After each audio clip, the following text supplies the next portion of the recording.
आज हम चर्चा करेंगे 6 ऐसे विटामिन्स और मिनरल्स के बारे में जो आप सभी के लिए बेहद जरूरी है। आईसीएमआर की गाइडलाइंस के अनुसार एक भारतीय को प्रतिदिन 600 से 800 इंटरनेशनल यूनिट विटामिन डी की जरूरत पड़ती है। भारत में नेशनल न्यूट्रिशनल मॉनिटरिंग ब्यूरो की एक रिसर्च हुई थी जिसमें लोअर इनकम ग्रुप वाले लोगों में विटामिन सी की कमी ज्यादा देखी गई। बुजुर्गों में आंवले की चटनी या नींबू पानी सामान्य तौर पर दिए जाने के बाद 70% लोगों में मस्कुलर स्ट्रेंथ बढ़ा।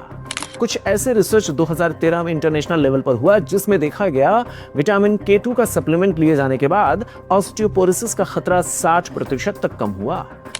भावनगर के वृद्धाश्रम में 50 बुजुर्गों पर 2 महीने तक विटामिन B12 के इंजेक्शन समय समय पर दिए गए और देखा गया 80% लोगों के चलने में चमत्कारिक रूप से सुधार हुआ। 50 साल के बाद की उम्र में पैरों की ताकत को बढ़ाने वाले 6 विटामिन्स जो साइंस, इंडियन रिसर्च और असली कहानियों पर आधारित होंगे, जिसे आज हम आपके साथ शेयर करेंगे। क्या आपकी उम्र 50 साल से ज्यादा है और आपने भी कभी ऐसा महसूस किया है कि आपके चलने में मुश्किल हो रही है, मसल्स में पावर कम हो रहा है, सीढ़ियां चढ़ते वक्त पैर कांपते हैं या गिरने का डर हर वक्त बना रहता है?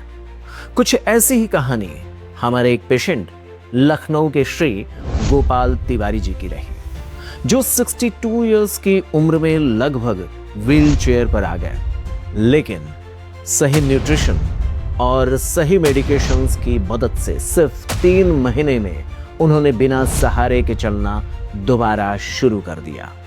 आखिर ये चीजें कैसे संभव हुई, इसी का जवाब आज हम आपके साथ डिस्कस करेंगे।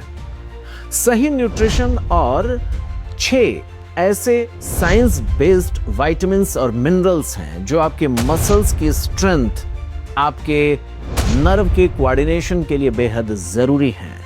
आज हम उन्हीं की बात करेंगे, उन पोषक तत्वों की बात करेंगे जो आपके पैरों को दोबारा ताकतवर बना सकते हैं, आपकी मसल्स की स्ट्रेंथ को दोबारा वापस लौटा सकते हैं। और ये सारी बातें इंटरनेशनल और इंडियन रिसर्च पर आधारित हैं, तो वीडियो को अंत तक जरूर देखिएगा। आज हम चर्चा करेंगे 6 ऐसे विटामिन्स और मिनरल्स के बारे में जो आप सभी के लिए बेहद जरूरी है। शुरुआत करेंगे हम विटामिन डी से।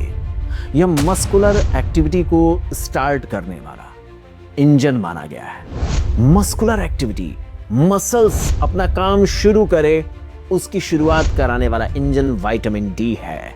काम कैसे करता है? यह हमारे शरीर में कैल्शियम और फास्फोरस की सप्लाई को मेंटेन करने के लिए जरूरी होता है। कैल्शियम की जरूरत हमारे हड्डियों की ताकत के लिए होती है।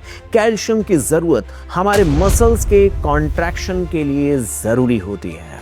कैल्शियम जब हमारे शरीर में इंटेस्टाइन से एब्जॉर्ब होता है तो मसल्स में पहुंचे ये नियंत्रित करता है विटामिन डी, और मसल्स में पहुंच करके कैल्शियम आयन मसल्स के कॉन्ट्रैक्शन के लिए बेहद जरूरी होता है। हमारे मसल्स और नर्व के सिग्नल के नियंत्रण के लिए कैल्शियम आयन की जरूरत होती है और उस कैल्शियम आयन की आपूर्ति विटामिन डी पूरी करता है। आईसीएमआर की गाइडलाइंस के अनुसार एक भारतीय को प्रतिदिन 600 से 800 इंटरनेशनल यूनिट विटामिन डी की जरूरत पड़ती है। बुढ़ापे में इसकी मात्रा 1200 इंटरनेशनल यूनिट्स तक बढ़ जाती है। Journal of American geriatrics society की 2011 की एक रिसर्च के अनुसार विटामिन डी के सप्लीमेंट्स बुढ़ापे में जरूरी हो जाते हैं, और अगर विटामिन डी की मात्रा सफिशिएंट अमाउंट में बॉडी में रहे तो गिरने के खतरे 50% तक कम हो जाते हैं।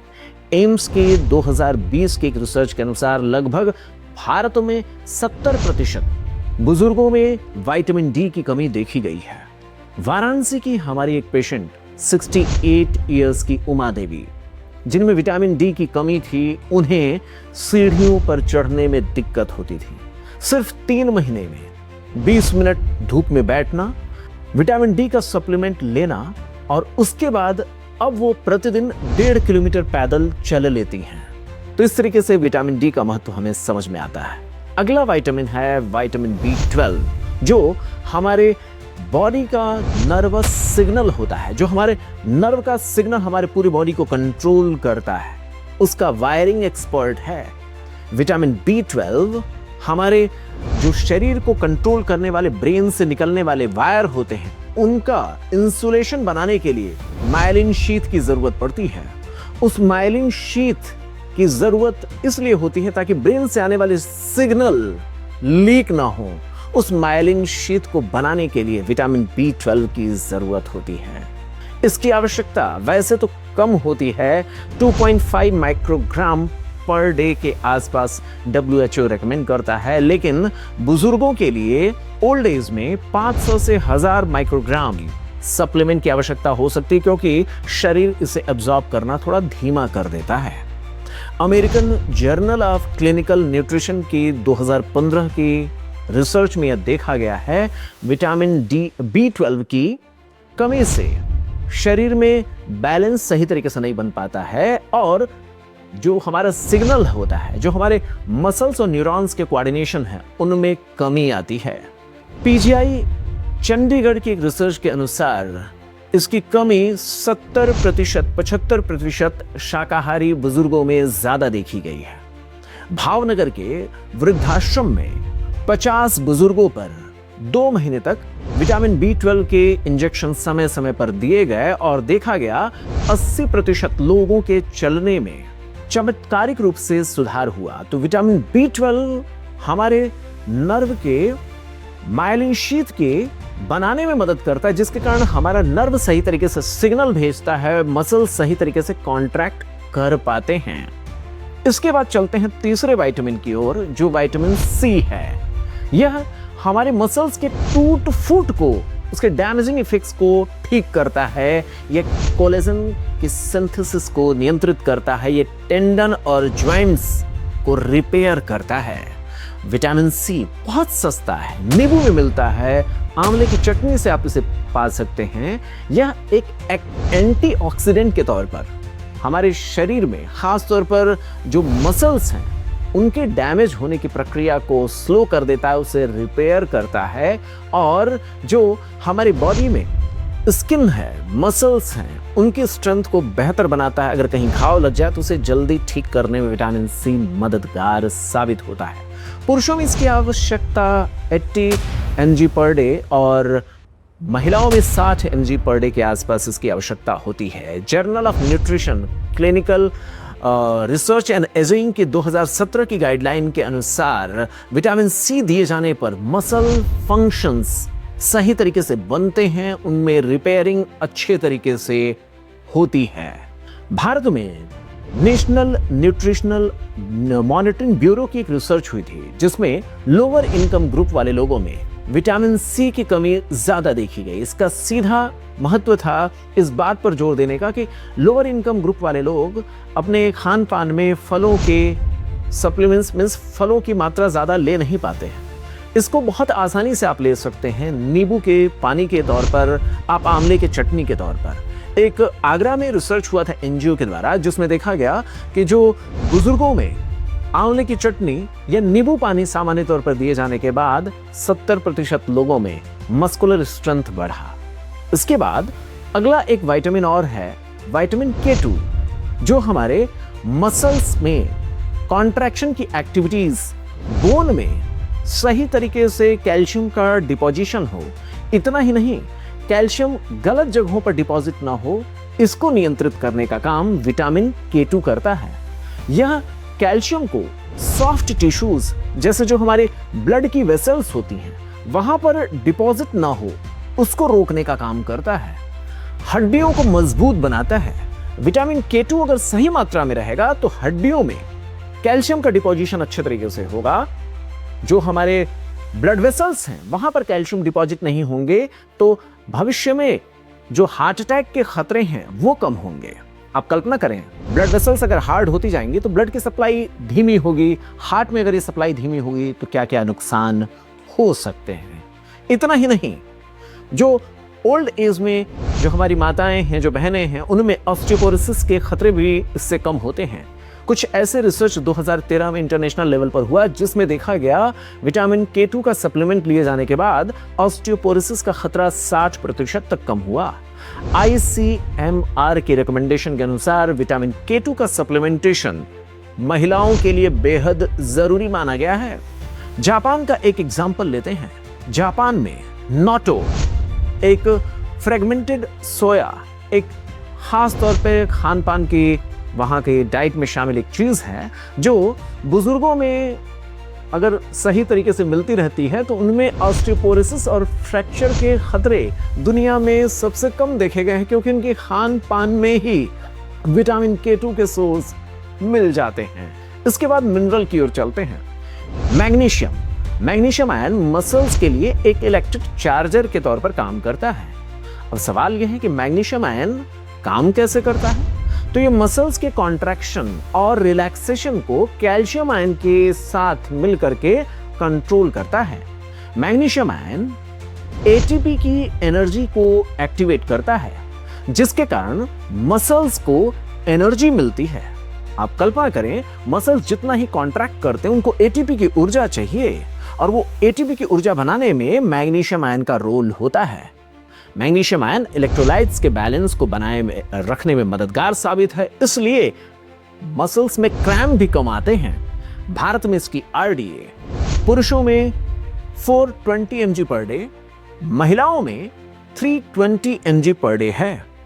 European journal of clinical nutrition 2016 के एक रिसर्च के अनुसार मैग्नीशियम आयन के सप्लीमेंट से मसल्स की ताकत में रचनात्मक सुधार देखा गया है।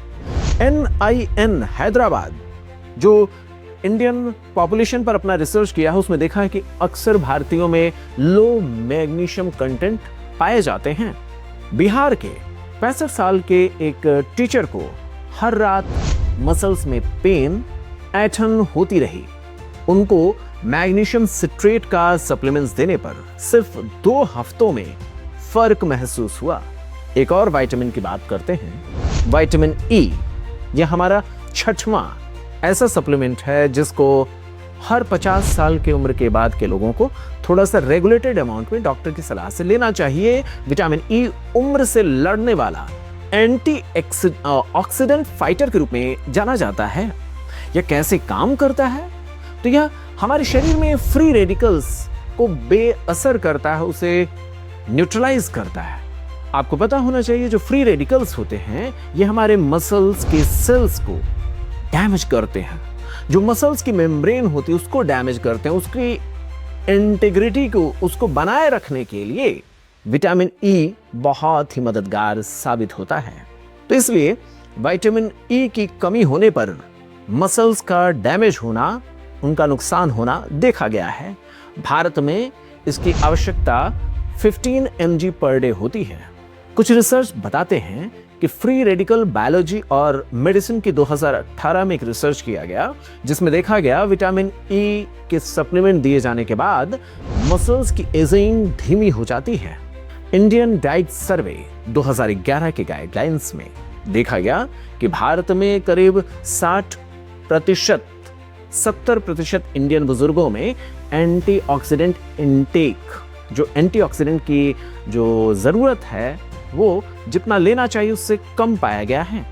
कुछ तो ऐसे रिसर्च हुए जिसमें पार्किंसंस जैसी बीमारियों में विटामिन E का बड़ा अच्छा प्रभाव देखा गया। बेंगलुरु के एक डॉक्टर ने पार्किंसंस के मरीजों में विटामिन E के सप्लीमेंट्स जब देने शुरू किए तो बहुत सारे ऐसे मरीजों में जो ट्रिमर्स आते हैं, जो कंपकपी होती है, जो मसल्स का कोऑर्डिनेशन होता है, उसमें ठीक ठाक सुधार देखा गया है। तो इस तरीके से जो हमारे 6 ऐसे विटामिन्स और मिनरल्स हैं उसकी मात्रा अगर हमारे शरीर में पूरी रही तो 50 साल के बाद की उम्र में हम अपने मसल्स को ज्यादा ताकतवर, जवान और ज्यादा मजबूती से काम करने लायक बना सकते हैं।